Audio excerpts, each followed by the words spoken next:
Welcome to the VWell podcast, real conversations with our experts about our mission to revolutionize wellness in body, mind, and soul. Thanks for joining us. Welcome to the VWell podcast. I'm delighted to be here with my friend Mary Joye today. She is a licensed mental health counselor in Florida and California, as well as a Florida Supreme Court family mediator. She used to be a singer and songwriter at Warner Brothers in Nashville, and we'll get into her whole story. She had to reinvent herself in her 40s, and here she is today as a solution-focused counselor and life coach. So welcome to the VWell podcast, Mary Joye. Thank you. I'm so glad to be here. I love to share with your audience, and you're such a great guy. Oh, thank you. Thank you. Let's dive right in. We like to keep this exciting and fast. So first of all, we sort of covered this briefly in the intro, but what modalities do you share? Such as solution focused. Yeah. Well, my professor said, pick a modality. And I said, I pick solution focused because Ann Landers and Dear Abby make a fortune and we don't. Asking people how they feel is they already know how they feel. I ask them how they want to feel and how can I help them get there. So my modality, no matter which I choose, it's holistic, but also solution focused, body, mind, spirit with a solution in mind, I picking love the that. best options. Great. And it's therapy, it's counseling, it's life coaching. Yes, all of the above. And I do also guided imagery.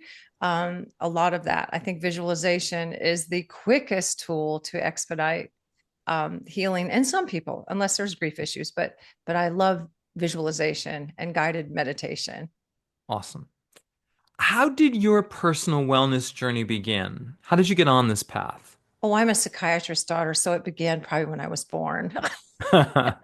And oddly, my grandfather, who came from Italy, he had a doctorate in naturopathic medicine. So yes, like maybe before I was born, it's in my family tree. He I was a love homeopath back before nobody did that, and he had a very successful practice in Philadelphia. And he came from Italy. That's what he did. That's amazing. That you were from day one. Yes. Angelo Fortunato Battaglia. He was a very good guide for me and a very kind man. Who or what has been the biggest influence on your wellness path? My wellness path, I would say, I would say my dad has been an influence because he was a fighter Hmm. in a good way. He suffered a head injury and they told him he would never make it. He had surgery when he was young and he went for a long time. He was a psychiatrist. He went to medical school with all that going on. He did. He recovered. So I would say he would be the biggest influence is to never give up, uh, be resilient. If life deals you something, deal with it back. Fighting in a positive way, Hmm. positive rebellion, I call it. That's excellent. Is there any particular book or other resource that's really been the most helpful that you can single out? Oh, yes. I love the book Iconoclast by Gregory Burns. He's a neuroscientist. Hmm. He teaches people to think outside the box, like just get rid of the box. I don't even like the expression think outside the box. Just don't have a box. Hmm. Be an iconoclast, meaning break what we think of as icons and to realize how many people say think outside the box. Why have a box? Well, I love that, and I did a whole with my own mailing list, a whole theme of that, and yet I have not read that book, so that is a next on Oh, my it's a great list. Next book. on my list. Um, can you point to any moment or any, period where you thought, this is my path, this is my work? Yes, I did. When I was 24, I was on the Kiss tour. I used to work for the rock group Kiss for 3 years. I did makeup and wardrobe for them, and I expired. The chemicals on their costume burnt my lungs, and I had to be revived. I coded. I went code blue, which means respiratory failure. So I woke up, and the doctor said we had to revive you. And he was a friend of my dad's, and I drove myself to the hospital. All I remember was handing him my keys. And he said, "Are you all right?" And I said, "Well, I'm fine. I've never felt more peaceful in my life.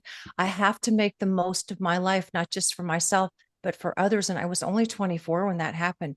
He said, I've never seen somebody wake up in ICU because that had a ventilator. I mean, he took it out. I had a ventilator. I was in a tent, and I never felt more peaceful, hopeful, and centered in my life. I said, I have to make this life count. So it took me dying to want to live. And I made mistakes along the way, of course, but life is all about, choices and making mistakes. So yes, that is the turning point in my wellness. I learned to run. I learned to meditate. My dad taught me to meditate, but I learned a lot. That was the turning point. Not living helped made me want to live a better life and help other people do it too. That is incredible. I love that. That's a wild story. It is. I didn't have one of those huge, near death experience of imaging things, but I definitely had this sense of pervasive peace and I shouldn't have because they don't give you any kind of the medicine they give you for your lungs not working is all speed. It's stimulant. So I should have not felt that peace. Mm, I mm. felt a peace that was way beyond my understanding, that was just like very peaceful and centered. I felt perfectly at peace there. It's amazing. Awesome. Um, Now to the really serious questions. What's your favorite healthy food? Oh, it's always been spinach. And it's also because I love Popeye and I love what he said, I am what I am.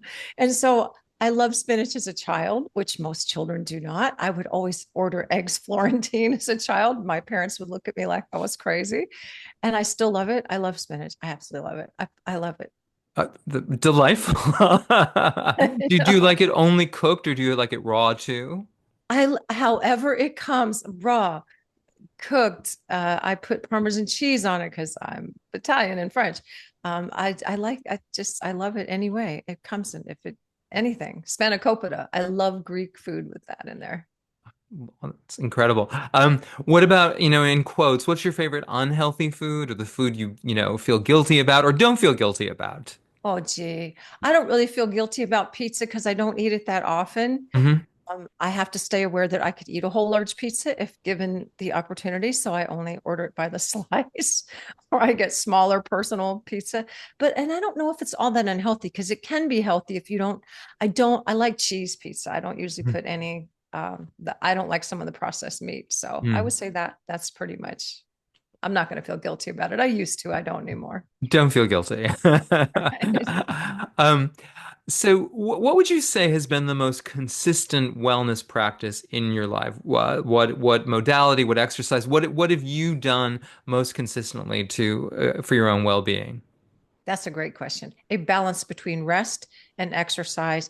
And I used to love running, can't do it anymore, Hmm. but I still walk really, really fast. I can walk forever, forever and ever and ever. I love to be out in nature doing that, sometimes with music on.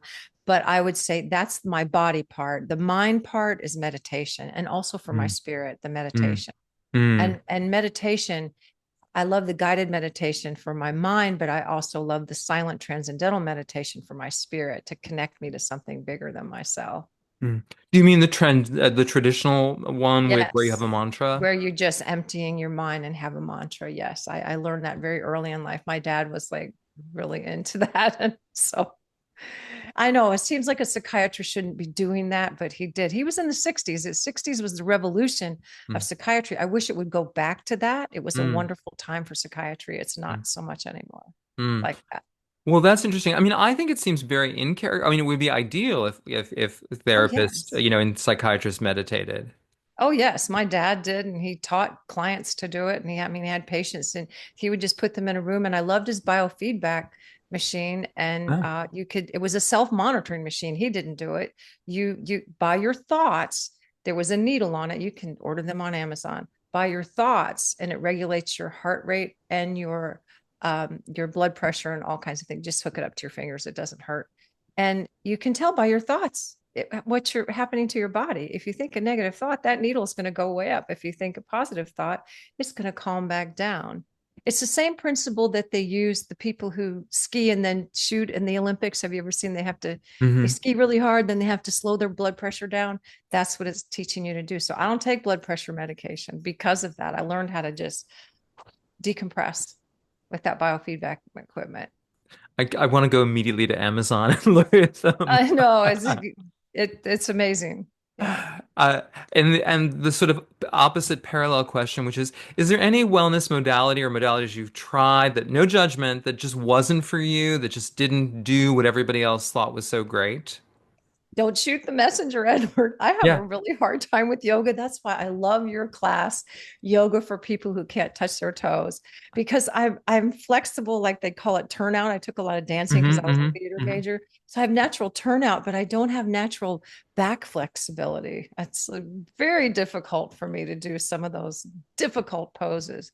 Though I do like the stretching, but I have a Hmm. really hard time with traditional yoga. It hurts. I understand. I've catered to a lot of those people. I I know you do. completely, That's why I didn't mind telling you. Yeah, I've it created a hurts. client, but and I think it's just good for people to hear that, that people out there who are immersed in this may be like, you know what, this one just doesn't, I have a problem with this. I think it's Well, very I do, and I humanizing. do partial yoga. I mean, I do things that I Hmm. incorporate that into, stretching and exercises, and I do yoga poses. I do know them. Yeah, good. Some that I do love. I love the child pose. Hmm.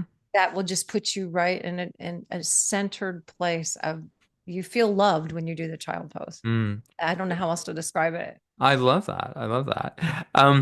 If you were stranded on a desert island, is there any modality, wellness modality tool or prop? Like, what would you bring with you to for your own wellness self-care?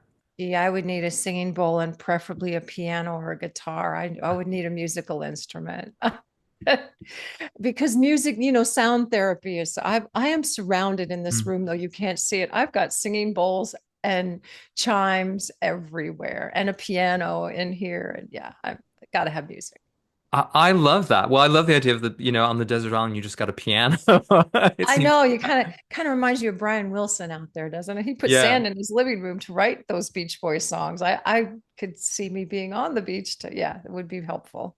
I love Very that. meditative. Yeah. Um, what's one wellness in quote rule that you break? Is there one where everybody says this, but you're like, I just don't do it that way?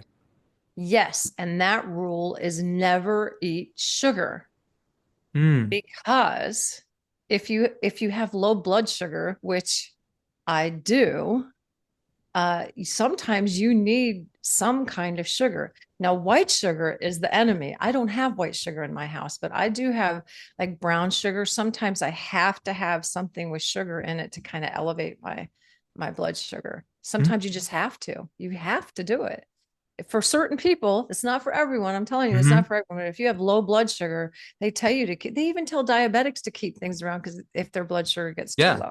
Yeah, they know that they absolutely need Yeah, it. the never eat sugar. I don't like any never or, never And that, things. Yeah. uh, well, that's great to hear. That's great to hear because I will always am always it goes back to that iconoclast thing too. Yes, I don't even like sugary things. That's probably why I have low blood sugar. I'm not addicted to sugar. I do not like if you're a sugar addict, don't use it. But that's how I have to use it sometimes. I have to use it. Do you set either wellness or well-being goals for yourself? Or it sounds like you might for your client or your clients, you work to create that, but do you have them for Yes. yourself? Oh Talk yeah. both you and your clients. How does that work? Do you have specific things you're moving towards? I meditate every day. And there's a saying in meditation, if you don't have time to meditate, you should meditate for an hour. If you really don't have time to meditate, you should meditate for 2 hours. I do 20 minutes. I'll be honest with you. I do 20-minute meditations and I can get in that theta state pretty quickly, meaning my conscious and subconscious are always chattering with each other. That way, all day long, my conscious and subconscious are connected. They're talking to one another. I don't trip up as easily. I seem to have more time. Hmm. I seem to have a mature brain that takes over. If something overwhelms me, I can step back and go, oh, okay. I do a 6 phase meditation. It's by a man called Vishen Lakhiani from Mind Hmm. Valley. And the six Hmm. phase meditation has been revolutionary for me because Hmm. it's just in 6 phases and it's beautiful. If you want me to tell you the 6 phases, I will. They're amazing because they make sense. It's neuroscience. Sure, sure. Tell us. People are listening. They would. The first phase is compassion for Hmm. yourself and others. Then it's gratitude, makes perfect sense. Then he switches you to get rid of a negative charge, forgiveness, or a an ability to want to forgive. We can't all for and he tells you don't start with the big one first. Start with the Mm. person who cut in front of you in traffic. Don't start out with the person who hurt you and devastated you. That's not what it's about. Then you imagine a perfect future, step 4, a perfect day, step 5, and step 6 you access your higher power, whatever that is. Even if you're an atheist, you access your moral compass, if that makes sense.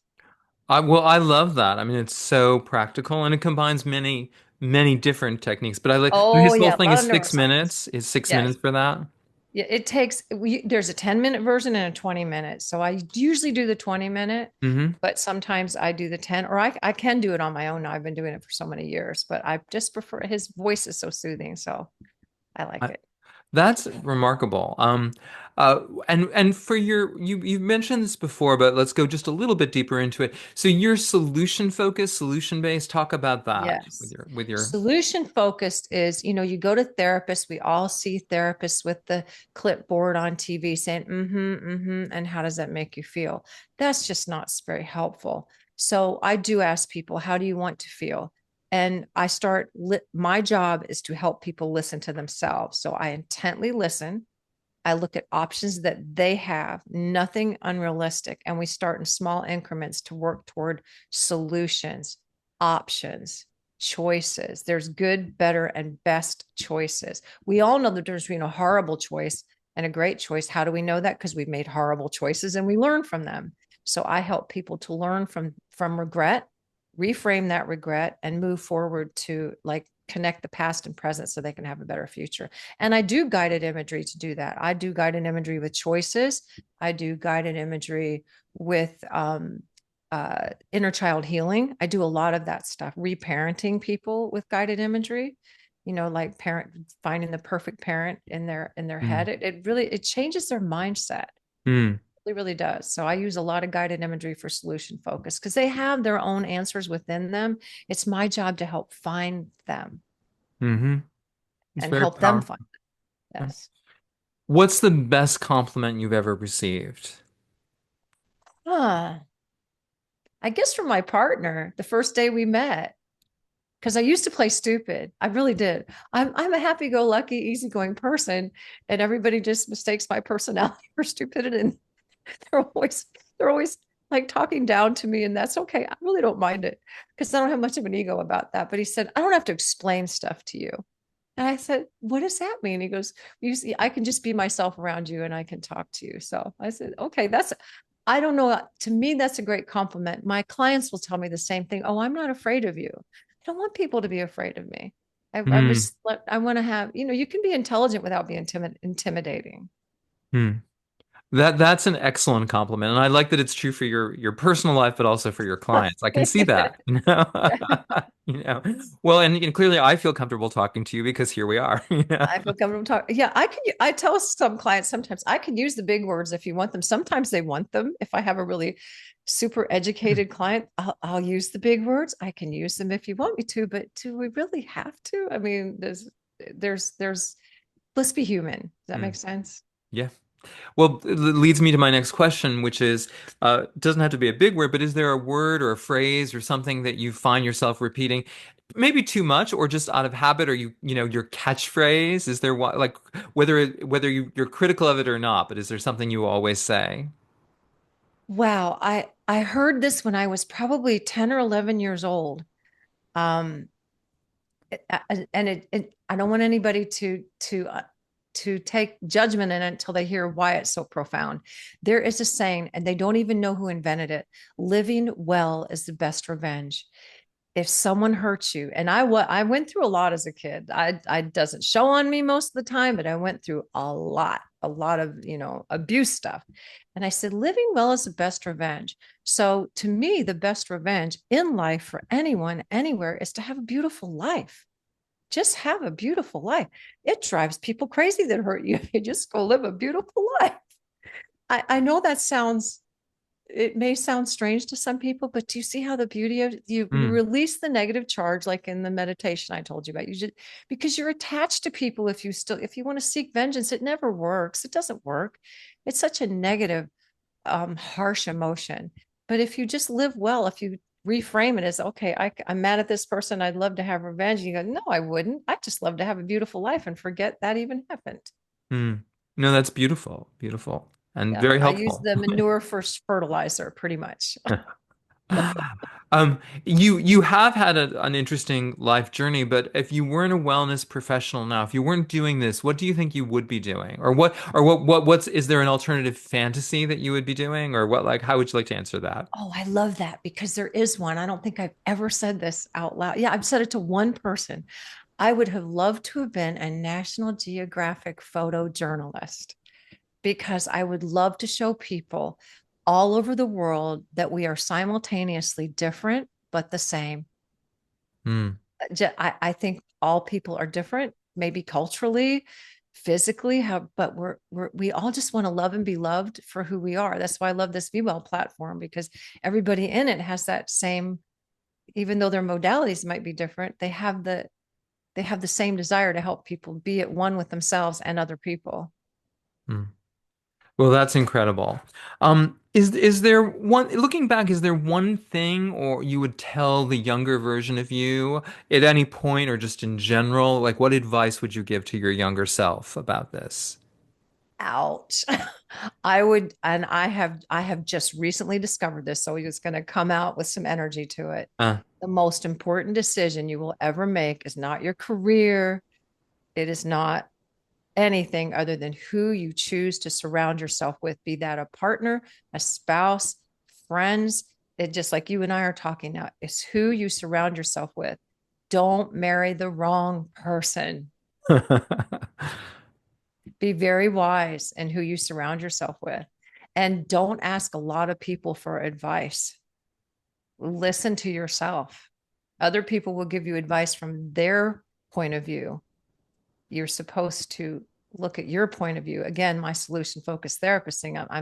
I could give people tons of advice all day, but for 3 years in graduate school, they teach us not to. If people take it and it fails, it's harmful to them. So we help them find their own level of advice and their own options and their own answers. That is a therapist's real job. It's not to get advice. That's a life coach. A life coach will be more direct, but a therapist will be more about helping you find your own solutions. So I would tell my younger self, be very wise because I went through a divorce from Hades. Yes, I reframed it. I've written courses for Daily Om with it. I help people as that's why I became a mediator because I hmm. said no one should suffer like I had to. Then mediators don't really tell you the process. I always tell people you have a voice and a choice. You can override the laws of your state. You can make an agreement. We find common ground first, and then we'll work on the problems later. So that's to me, I would tell myself be very, very careful who you partner up with. Business, friends, spouse. Excellent advice. In your journey with all of this, this is a broader question, or maybe it's very specific, but what do you see the biggest changes in the wellness world, or how people approach it, either with what you do or just in general?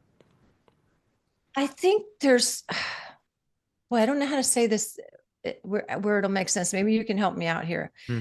The, it's fine to market. I mean, I came out of show business, so I know all about demographics and marketing and all the things. I used to go to the demographics department and say, "Are they liking ballads this week? Oh, so I need to write fast songs next week." I believe in that marketing, but sometimes they'll market it as the only way or the quickest way.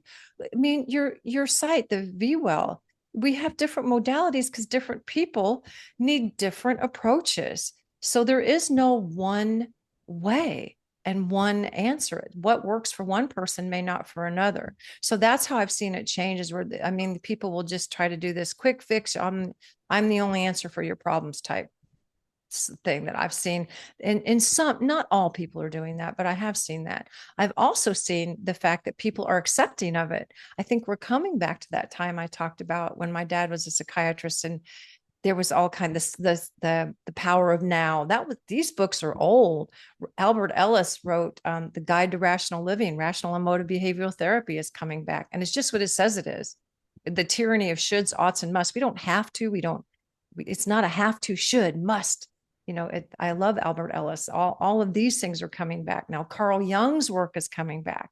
Mm. He's my favorite psychiatrist. Mm. And that's my next thing, is to go visit his house in Zurich. I would love to do that. I'm hoping to do that next year, because he Wow. just he created the introvert, extrovert, the shadow self. These are all things Carl Jung at the turn of the century invented. The Hmm. schemas, that the archetypes, these are all Carl Jung, and they're coming back. Highly sensitive people, introverted intuitives, his work. And I love that. So I think that's coming back. So there's pros and cons to the new wellness.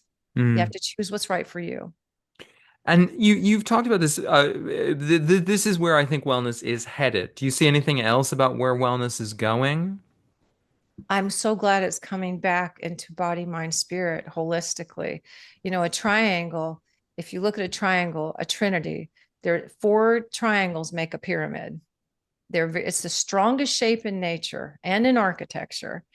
But if one side falls, the whole thing collapses. So if people only work on their body, which some people do, they only work on their body, they don't work on their mind or their spirit. You've got to work on all three. You have to keep the other one strong. When you're physically ill, when I was physically ill, uh, I did not meditate. I was too ill to even go there. I was just already in a state of, exhaustion. I tell people that are going through an acute trauma, this is not the time to meditate. We don't want your conscious and subconscious talking right now. You Mm. need to take a break from that. So I just think that we are looking at individuation again. That's a Carl Jung word. What do Mm. you need? When do you need it? And how do you need it? And who's out there for you? And I think that's what's so nice about your site, because there's lots of practitioners that, one person may love Reiki and another person may want hypnosis, so it's just different things for different people. I love self-hypnosis and I love hypnosis. I can't recommend it for everyone. It's not for everyone. Mm. Well, that's a perfect segue because my next question was going to be, you're one of our founding experts, and I had known you because we both have courses on the platform of De Leon. But what drew you to VWell? Because you were immediately excited and signed up and was right there. Like, what excites you about being part of the VWell journey? Yes. I'm going to say this and try to not step on the toes of my colleagues. Ah. Sometimes managed healthcare, and that's why I don't work in a hospital, um, it doesn't give people what they need. I get a lot of empaths. I don't like the word empath. In fact, I prefer the scientific term as highly sensitive person. I get a lot of creative people in my practice. They just find me. They're going to find me because it's synchronicity, another young word. Hmm. Coincidences with meaning. I don't think traditional medicine allows for that type of thinking. I remember Carl Jung said, be very careful when you work with, because he was a psychiatrist. And he said, be very careful when you work with people who say, I have snakes in my stomach, because he said, if you're a traditional psychiatrist, you're going to think they're schizophrenic, when really they're just describing a creative way to say they have their vagus nerve is reactive. Mm. That's what I love about it. So I was drawn to it, drawn to the platform, because you allow for people to step outside tradition and to go into things that actually help certain people with certain things. I love that. I can do Mm. traditional stuff, but your platform allows me to do the guided imagery. A hospital would never let me do that unless I had a certificate training. You cannot be a hypnotherapist without, I mean, especially in the state that I'm in.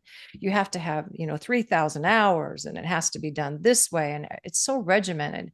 I don't know if that's really helpful. Mm. Checking that again, it's all box checking.